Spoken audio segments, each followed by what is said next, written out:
सभी पुण्यात्माओं को मेरा नमस्कार।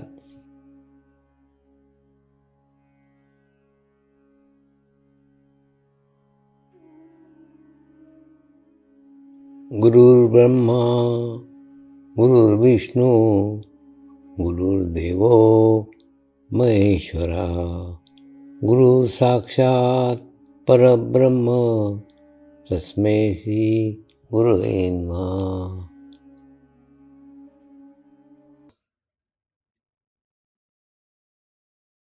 मेरे साथ मंत्र का उच्चारण करेंगे। मैं एक पवित्र आत्मा हूं, यानी मैं शरीर नहीं हूं। मैं एक शुद्ध आत्मा हूं। शुद्ध आत्मा केवल परमात्मा है, यानी मैं परमात्मा मैं हूं। परमात्मा के सिवा मेरा कोई अस्तित्व ही नहीं है। फिर से, मैं एक पवित्र आत्मा हूं, यानी मैं शरीर नहीं हूं। मैं शुद्ध आत्मा हूं। शुद्ध आत्मा केवल परमात्मा है। परमात्मा के सिवा मेरा कोई अस्तित्व नहीं है। मैं परमात्मा मैं हूं। फिर से, मैं एक पवित्र आत्मा हूं, यानी मैं शरीर नहीं हूं। मैं शुद्ध आत्मा हूं। शुद्ध आत्मा केवल और केवल परमात्मा है। परमात्मा के सिवा मेरा कोई अस्तित्व नहीं है। मैं परमात्मा मैं हूं। अभी इसी आत्मा भाव को बनाए रखते हुए गुरु मंत्र का उच्चारण करेंगे।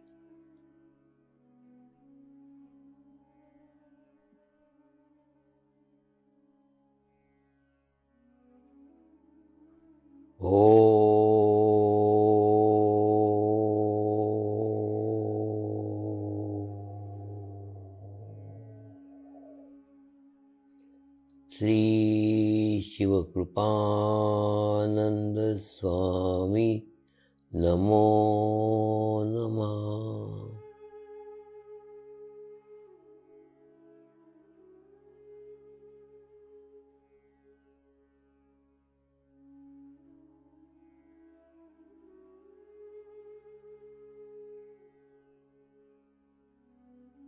ओम श्री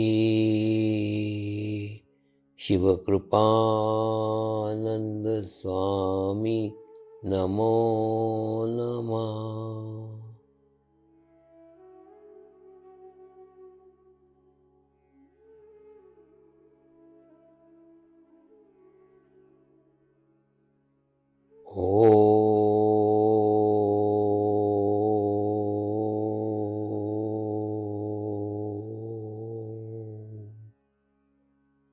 श्री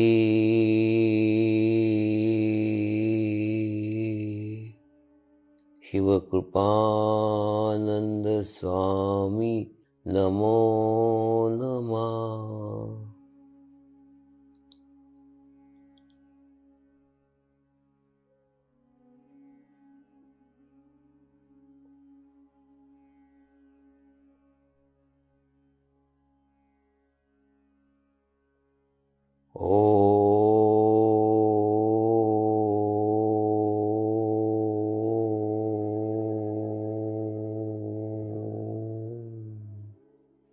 श्री शिवकृपानंद स्वामी नमो नमः।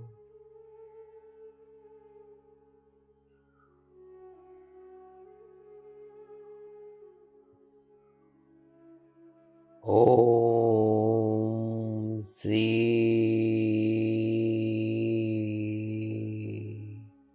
शिवकृपानंद स्वामी नमो नमः।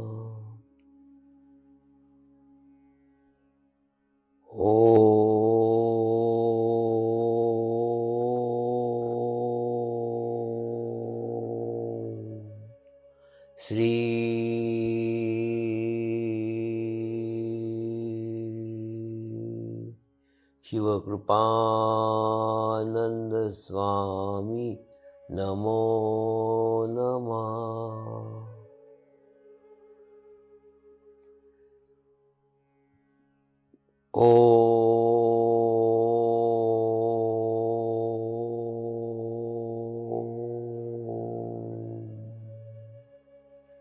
श्री शिवकृपानंद स्वामी नमो नमः।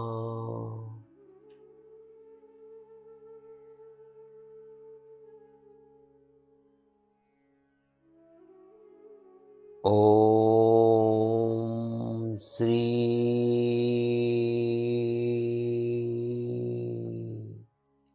शिवकृपानंद स्वामी नमो नमः।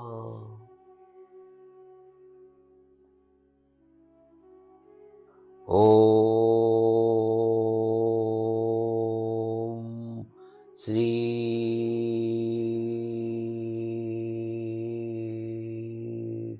शिवकृपानंद स्वामी नमो नमः।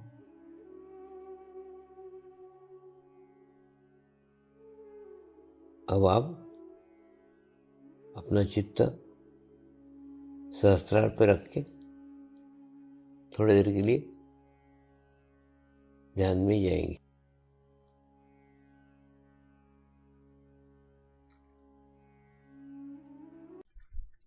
एकदम सामान्य मनुष्य शरीर का व्यवहार रखा, एकदम उसी शरीर का। उसने जो जो कहा वो सब क्या, स्वामी जी आपके साथ एक फोटो खिंचवा ले, उसको एकदम तृप्त करके छोड़ा वहां से।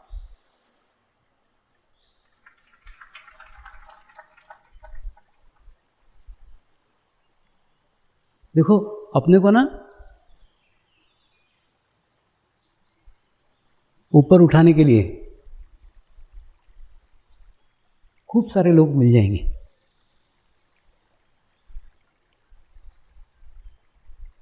अपनी वाहवाही करेंगे, अपनी तारीफ करेंगे, अपनी प्रशंसा करेंगे, और उस प्रशंसा से प्रेरित होकर अपन अच्छा कार्य करेंगे। ऑटोमेटिकली अपवर्ड अपवर्ड अपवर्ड होते जाएंगे। लेकिन नीचे अपने आप को ही लाना पड़ेगा, आपको नीचे कोई नहीं लाएगा। प्रत्येक मनुष्य को, प्रत्येक साधक को अपने आप को नीचे तक लाना पड़ेगा। जमीन से जुड़ना होगा। ये प्रयत्न आपको ही आपका करना पड़ेगा। होता है, थोड़ा प्रयास करना पड़ता है, प्रयत्न करना पड़ता है, लेकिन करना चाहिए। उससे आपका नीचे से जड़ नहीं टूटेगी। हम एक सामान्य मनुष्य हैं, इस बात का ख्याल, इस बात का ध्यान हमको रहेगा ही। और एक मनुष्य समाज में से हम निकले हुए हैं, इसका भी ध्यान रहेगा। इसके लिए मैं कमल के फूल का उदाहरण लेते रहता हूं। कमल के फूल देखे होंगे आपने, कई जगह तालाबों में खिलते हैं, कई जगह खूब कीचड़ रहता है। उस कीचड़ में से ऊपर निकलता है कमल का फूल और ऊपर आके खिलता है। लेकिन कितना सुंदर रहता है, कितना अच्छा रहता है। और उस कमल के फूल के ऊपर एक भी कीचड़ का दाग नहीं रहता है। एक भी कीचड़ का दाग कमल के फूल पे नहीं होगा। लेकिन कीचड़ से नाता तोड़ा रहता है क्या? नाता तोड़े हुए नहीं रहता है। उसकी एक डंडी कीचड़ में रहती है, मतलब डंडी के माध्यम से कीचड़ से जुड़ा रहता है। अपनी जड़ को पकड़े हुए रहता है। मनुष्यता अगर सीखने की है तो कमल से सीखो। कितनी भी आध्यात्मिक प्रगति हो जाए, कितनी भी आध्यात्मिक प्रोग्रेस हो जाए, यह मत भूलो कि तुम एक इंसान हो, तुम एक मनुष्य हो। ये जितना ध्यान रखोगे उतनी अच्छी प्रगति होती जाएगी, उतनी अच्छी प्रोग्रेस होती जाएगी। और ये अगर भूल गए, तुम्हारी जड़ कट गई, फिर कमल का फूल मुरझा जाएगा। आध्यात्मिक स्थिति आपको गुरु कृपा में प्राप्त हुई है।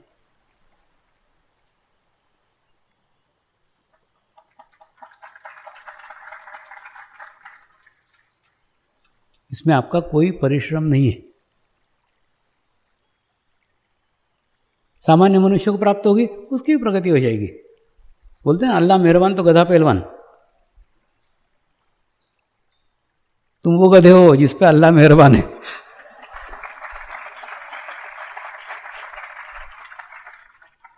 लेकिन सब गधे पे अल्लाह मेहरबान नहीं रहता।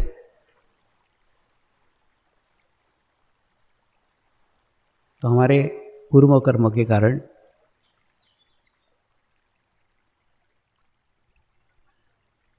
हमको एक अच्छी आध्यात्मिक स्थिति प्राप्त हुई है। लेकिन सारे मनुष्य, सारे इंसान इतने खुश नसीब नहीं होते। लेकिन हम भी एक इंसान हैं, इसलिए हमारा इंसानों के प्रति दायित्व है। ऐसा होता है कि नहीं? हम मंदिर में जाके पहाड़ी पे चढ़ के प्रसाद लेके आते हैं। घर के बच्चे, घर के बूढ़े बूढ़े वो नहीं चढ़ सकते पहाड़ी पे, तो अपन क्या करते हैं, उस प्रसाद को सबको थोड़ा थोड़ा थोड़ा थोड़ा थोड़ा थोड़ा सब में बांटते हैं। हम भाग्यवान हैं जो पहुंच सके, लेकिन कई अभागे ऐसे हैं जो नहीं पहुंच पा रहे हैं। उनको भी भाग्यवान करना हो तो उनको भी प्रसाद दो।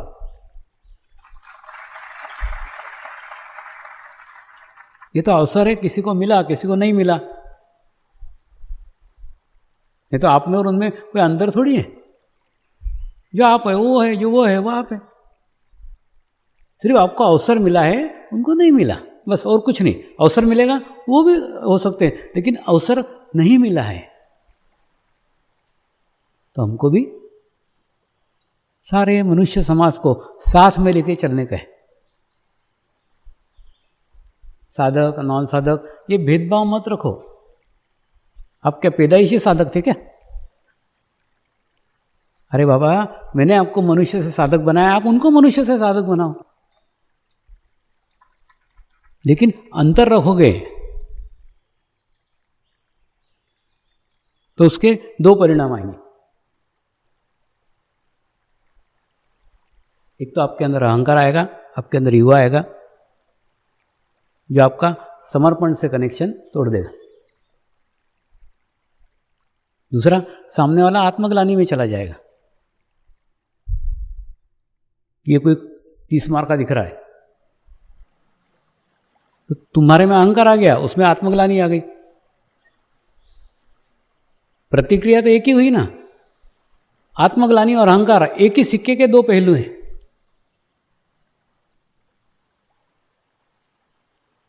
एक ही सिक्का है, उसके दो पहलू हैं।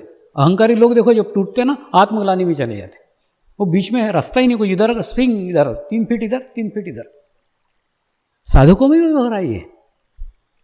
जिनको थोड़ी अच्छी स्थिति प्राप्त हो जाती है, जिनको एक अच्छा वातावरण मिल पाता है, वो तुरंत अहंकार में चले जाते, ईगो में चले जाते। हम कोई विशिष्ट साधक हैं, हमारी बहुत अच्छी स्थिति है। अलग हो गए। अलग हो गए तो सामूहिकता से बाहर हो गए। तुमने जहां अपने आप को अलग किया, मेरी बहुत अच्छी स्थिति है, तुमको चढ़ाने वाले तो और तुम्हारे आसपास 10 मिल जाएंगे। रहते ही है, उनसे सब बच के रहने का। जेब कटे हैं सब, कब तुम्हारी जेब काट जाएंगे तुमको ही पता नहीं चलेगा। तो अगर ऐसे जाते हो तो भी एक साइड चले जाते हो। और दूसरे कई साधक हैं, अरे मेरी तो ये प्रॉब्लम है, मेरी तो ये समस्या है, मेरी तो ठीक ही नहीं हो रहा, मेरी अच्छी स्थिति नहीं हो रही, वो गिल्ट में चला जा रहा है। तो गिल्ट में जा रहा है, वो भी बाहर हो रहा है। जो अहंकार में जा रहा है वो भी बाहर हो रहा है। तुम ना, जितना मैं तुमको समर्पित हूं उतना तुम मेरे को नहीं हो। तुम तुरंत अपनी कुछ तो आइडेंटिटी कर ही लेते हो, या तो ईगो में चले जाओगे या आत्मग्लानि में चले जाओगे। मैं स्वामी जी का हूं, इसी में खत्म हो गया ना सब।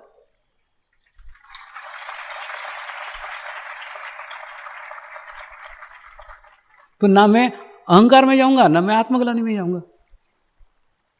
ये जो मैं है ना, ये बड़ा डेंजरस है।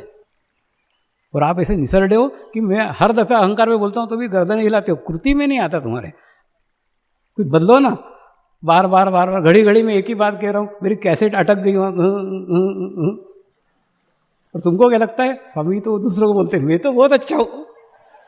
अरे बाबा, तेरे को ही बोल रहा हूं रे।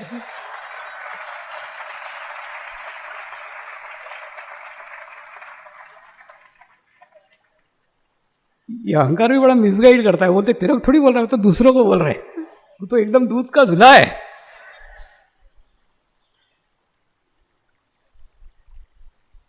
तो दूसरा धर्म हमारा है मनुष्य धर्म।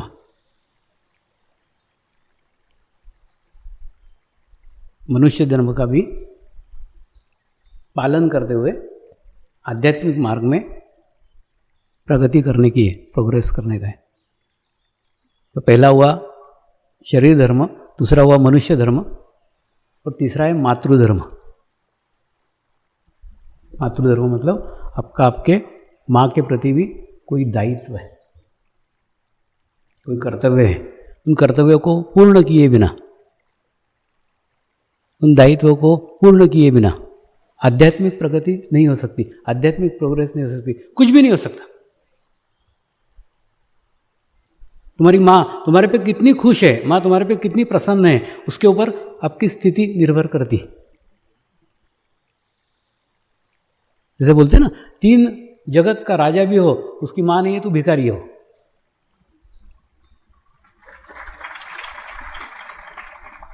तो तुम्हारे माँ के प्रति क्या दायित्व है, क्या कर्तव्य है, उस कर्तव्य को भी पूर्ण करने की आवश्यकता है।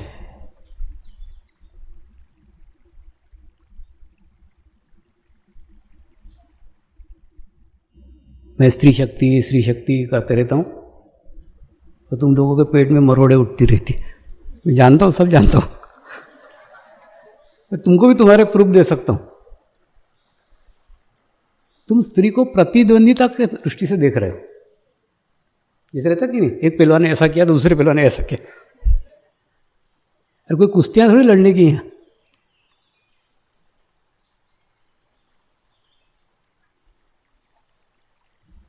जब महिला वर्ष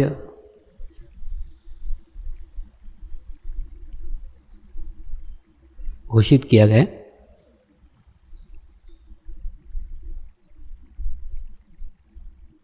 तो आपने तुरंत अपना पल्लू झाड़ लिया, हमको क्या करना हो तो महिला वर्ष। अरे बाबा, महिला में तेरी माँ भी है ना, महिला में तेरी बहन भी है ना, तेरी पत्नी भी है ना, तेरी लड़की भी है ना। तू क्या आकाश से टपका है क्या?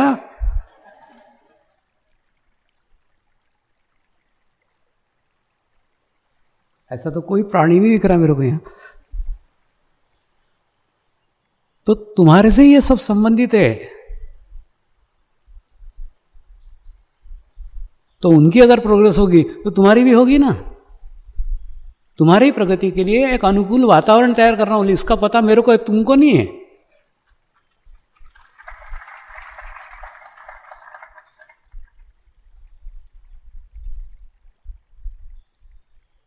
यहां प्रतिद्वंदिता का सवाल नहीं है।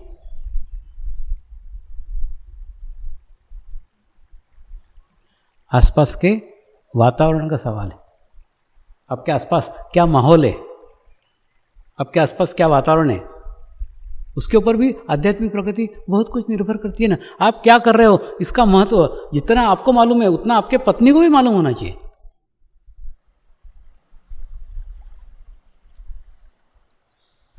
माँ क्या बोलती है, माँ क्या कहती है, उधर ध्यान ही मत दो। माँ क्या महसूस करती है आपके बारे में, वो क्या महसूस, उसकी फीलिंग क्या है अंदर से, उसका बहुत बड़ा महत्व है। बोलती तो कुछ भी रहती है, वो किसी के दबाव में बोलती रहती है, किसी स्थिति के अनुसार बोलती रहती है। जैसे मैं इस जब मार्ग में आया ना, तो सारी दुनिया मेरे विरोध में खड़ी हो गई थी, सारे अगेंस्ट, पिताजी अगेंस्ट, सब जने एकदम विरोध में।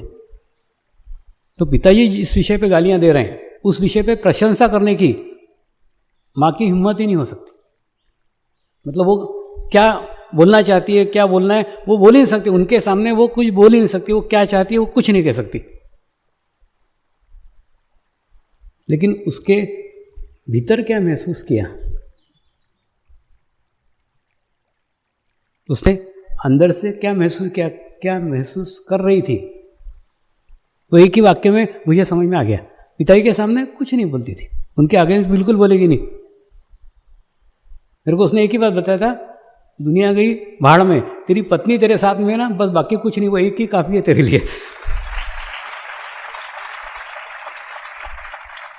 तो लोग क्या सोचते हैं, लोग क्या बोलते हैं, उससे कुछ लेना देना नहीं। तुम्हारी फैमिली है, तुमको फेस करने का है। तो जब तेरी पत्नी इसमें तैयार है ना, ठीक है, बस बाकी क्या करना है।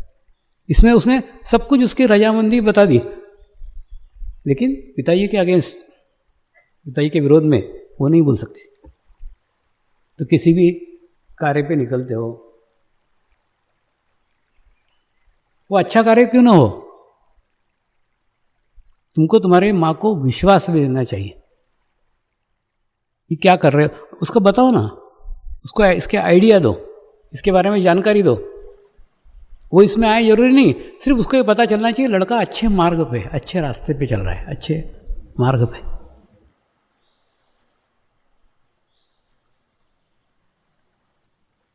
तो आपने अपने माँ को संतुलित अगर कर लिया,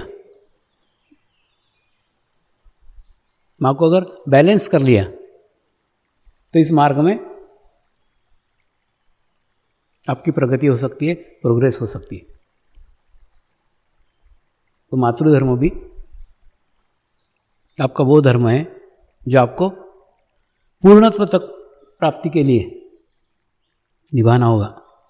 जिस प्रकार मातृधर्म है, उसी प्रकार से पितृधर्म, माँ और बाप बोलते कि नहीं, जैसे बोलते वैसा है। माँ जन्म देती है, बाप उसका पालन करता है। हमारा पालन करने वाला हमारा बाप है। उसके प्रति भी आपका धर्म है, आपका कर्तव्य है। बाप को आप सीढ़ी समझ लो ना, माने आप जिस सीढ़ी पे चढ़ करके मंजिल तक पहुंचे हो, इसके बीच से आपका वृक्ष का निर्माण हुआ है।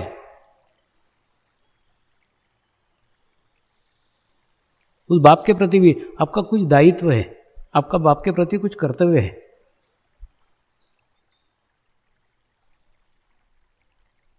पिता का आपसे क्या व्यवहार है, पिता आपसे क्या बोल रहा है, पिता हाँ मैं ना, उससे कुछ मतलब नहीं। आपका व्यवहार उसके प्रति अच्छा ही होना चाहिए। पिता पे से याद आया, मेरे पिताजी ने इस मार्ग पे आने पे बहुत विरोध किया, गालियां दी, सब कुछ किया, लेकिन इस मार्ग में आगे बढ़ने के बाद दूसरा उनका कुछ नुकसान नहीं किया था मैंने। मतलब जो भी गालियां देते थे ना, वो सिर्फ ओठ से देते थे, पेट से नहीं देते थे, अंदर से कुछ नहीं था। और जब अलग अलग देशों की यात्रा की,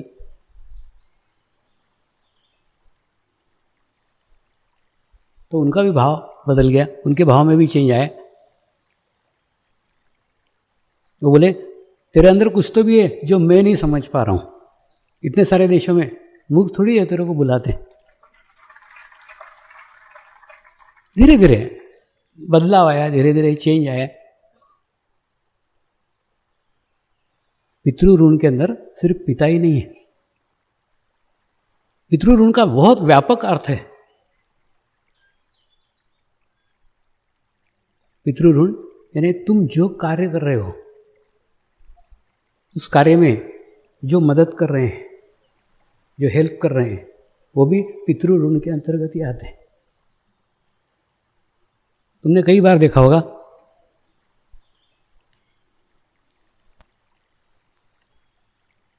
मैं इस सिंहासन पे जब बैठता हूँ, इस व्यास के ऊपर जब बैठता हूँ, बैठने के पहले गुत्तियों को आमंत्रित करता हूँ, उनको स्थापित करता हूँ, उनको नमस्कार करता हूँ, और नमस्कार करने के बाद में प्रार्थना करता हूँ। ये कार्यक्रम जितने लोगों के सहयोग से संपन्न हुआ है, उन सब की प्रगति होना चाहिए, सबका प्रोग्रेस होना चाहिए।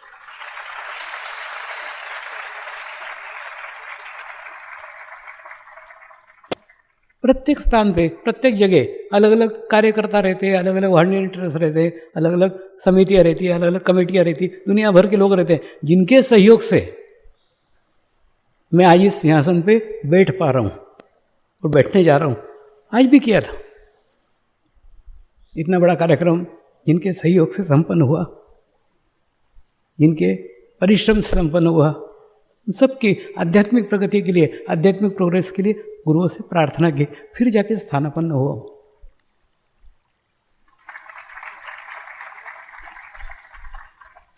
तुम लोग कार्य करके छूट जाते हो, मैं नहीं छूटा। ये भी पितृ ऋण के अंतर्गत ही आता है।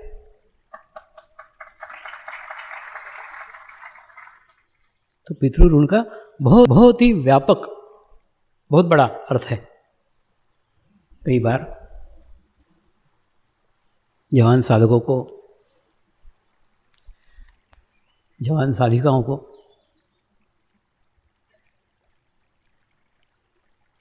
उनके माँ बाप गुरु कार्य करने नहीं भेजते, तो उन्होंने नहीं आना चाहिए। मैंने बताया ना, मातृ ऋण और पितृ ऋण, इससे मुक्त होके आओ। जब तक वो मना कर रहे हैं, वो बोल रहे हैं मत आओ, मत जाओ। हाँ, तुमको अगर लग रहा है कि गुरु कार्य श्रेष्ठ है, ये करना ही है, तो तुम तुम्हारे बच्चों को भेजो ना, मैं वो तब तक इंतजार करूंगा।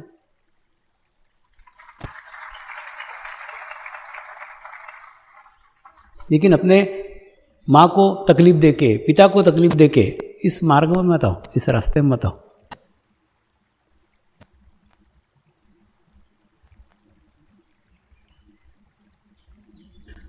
पितृ के बाद पितृ आचार्य ऋण।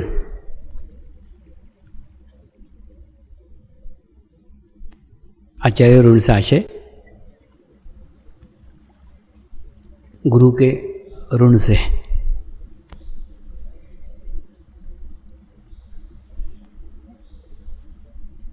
शिव बाबा ने जो दायित्व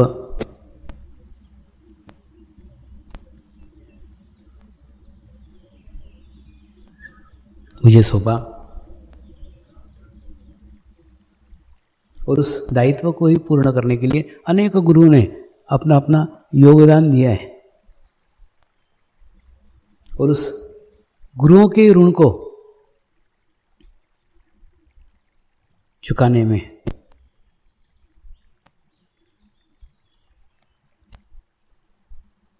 मैंने मेरा सारा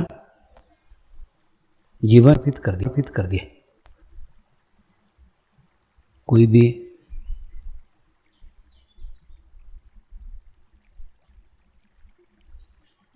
ज्ञान, कोई भी क्या ज्ञान तो एक ही है।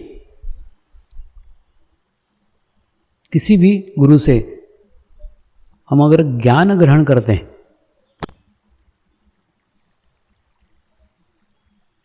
तो उस गुरु को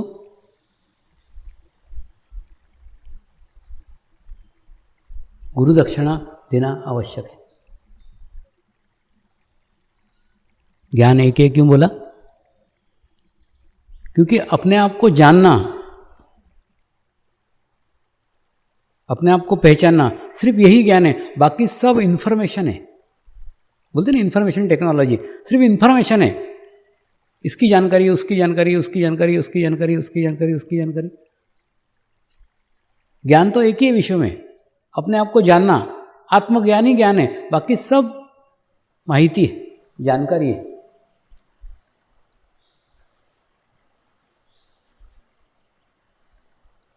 तो जिस गुरु से हमें आत्मज्ञान मिला है,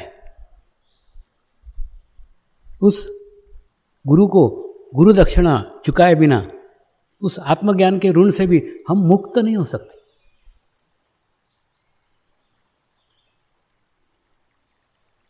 और उसने जो दिया है वही तुमको देना पड़ेगा। उसने आत्मज्ञान दिया है, आपको भी आत्मज्ञान की गुरु दक्षिणा देनी होगी। गुरु से बड़ा गुरु का कार्य है, जो गुरु के नाम के साथ संपन्न होता है। तो गुरु के कार्य को आगे बढ़ा करके, विकसित कर करके ही गुरु दक्षिणा दी जा सकती है।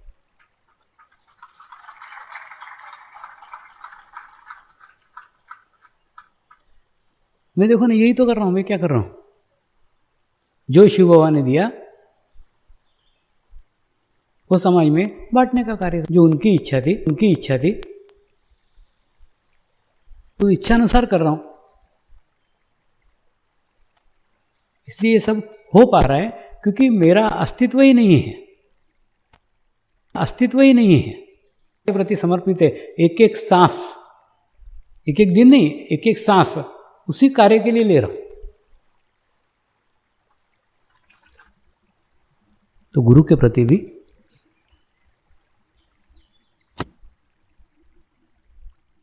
हमारा एक धर्म है।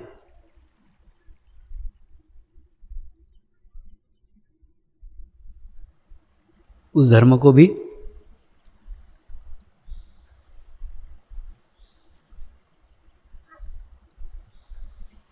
पूर्ण किए बिना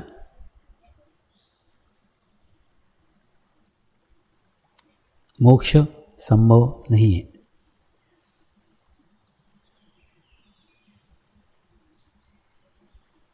एक हुआ शरीर धर्म, दूसरा हुआ मनुष्य धर्म, तीसरा हुआ मातृधर्म, चौथा हुआ पितृधर्म, पांचवा हुआ आचार्य धर्म और छठा है अतिथि धर्म।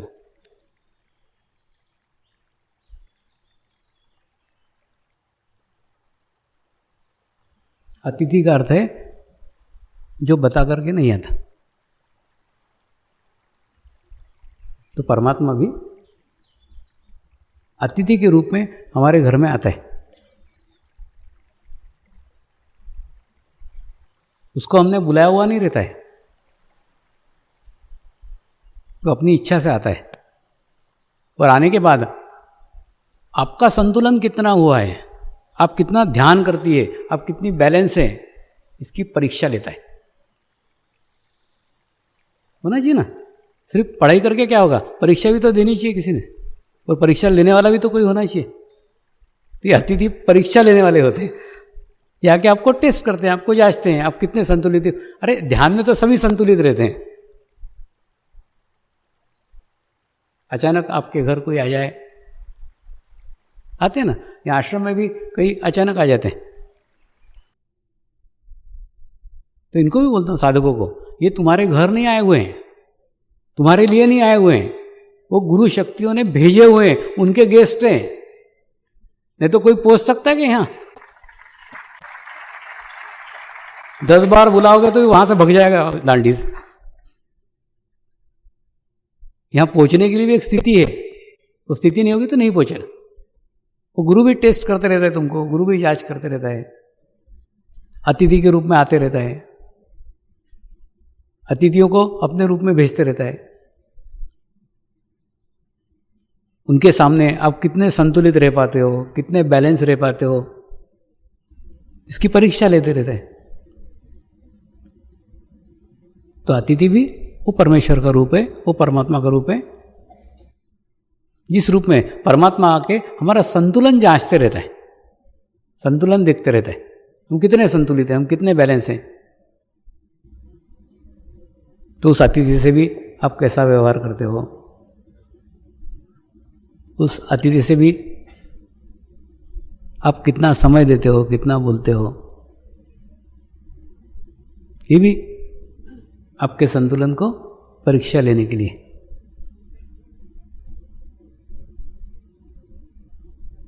अतिथि धर्म के बाद है आत्मधर्म।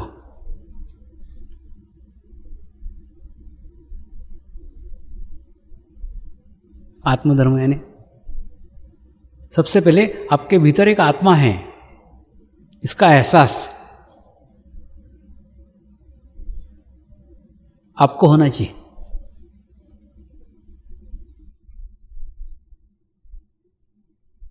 और उस आत्मा के अधीन आपका शरीर होना चाहिए,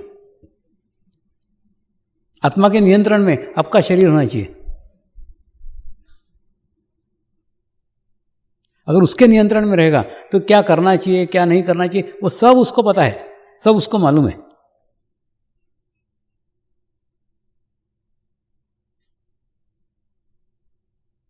तो जैसे ऐसे बताते हैं वैसे ऐसे करते हो। लेकिन सदैव याद रखना, आत्मा का कार्य सृजनात्मक रहता है, आत्मा का कार्य नवनिर्माण का रहता है, आत्मा का कार्य सकारात्मक रहता है, विध्वंसकारी कार्य आत्मा का नहीं होता। आप बोलोगे मेरे को आत्मा मार दिया, ऐसा आत्मा ने कहा उसको झापड़ मार, मैंने मार दिया, ये आत्मा ऐसा कभी नहीं कहेगा, ये तूने ही तेरा मारा है। अपना बचाव करने के लिए आत्मा को बीच में ला रहे हो, करते ना। स्वामी जी मेरे ध्यान में आए, उन्होंने भी लोगों को ऐसा बोला, ध्यान में क्या है, मतलब अपने दोष अपनी गलतियां वो स्वामी जी के मत्थे बढ़ दो। तो सदैव याद रखो, सकारात्मक कार्य सृजनात्मक कार्य आत्म प्रेम से संपन्न होते। और मेडिटेशन का भी क्या उद्देश्य है? एक ही उद्देश्य है कि आपके अंदर का आत्मधर्म जागृत हो, और आत्मधर्म जागृत होने के बाद में क्या करना चाहिए क्या नहीं करना चाहिए इसका ज्ञान आपको ही आपके अंदर से मिलना चालू हो जाएगा, फिर बताने की जरूरत ही नहीं। सारी चेष्टा सारे प्रयत्न उस आत्मा को जगाने के हैं, वो जग जाएगा, सारा खेल ही खत्म हो गया। एक बार आप नियंत्रित हो जाओ, आपका नियंत्रण आपके ऊपर ही हो जाए, फिर आपको किसी बाहरी नियंत्रण की आवश्यकता ही नहीं है, और आप आपके ही गुरु हो जाओ। आपको आपके अंदर से ज्ञान मिलना चालू हो जाएगा, आपको आपके अंदर से निर्देश मिलना चालू हो जाएंगे, आपको आपके अंदर से आभास मालूम होंगे, आने वाले घटनाओं की पूर्व सूचना प्राप्त होगी। और प्रार्थना करेंगे, हे परमात्मा, हम सभी पवित्र आत्माएं आपको हृदय से प्रार्थना करते हैं कि सारे विश्व में शांति हो, सारे विश्व के आत्माओं की आध्यात्मिक उन्नति हो एवं सर्वांगीण उन्नति हो, यही हम सब आत्माओं की शुद्ध इच्छा है। शांति पाठ करेंगे। ओम द्योः शांति अंतरिक्षगम शांति पृथ्वी शांति रापः शांति रौषधयः शांति वनस्पतयः शांति विश्वे देवाः शांति ब्रह्म शांति सर्वगं शांति शांतिरेव शांति क्षमा शांतिरेधि। ओम शांति शांति शांति सर्वारिष्ट सुशांतिर्भवतु। नमस्कार करेंगे।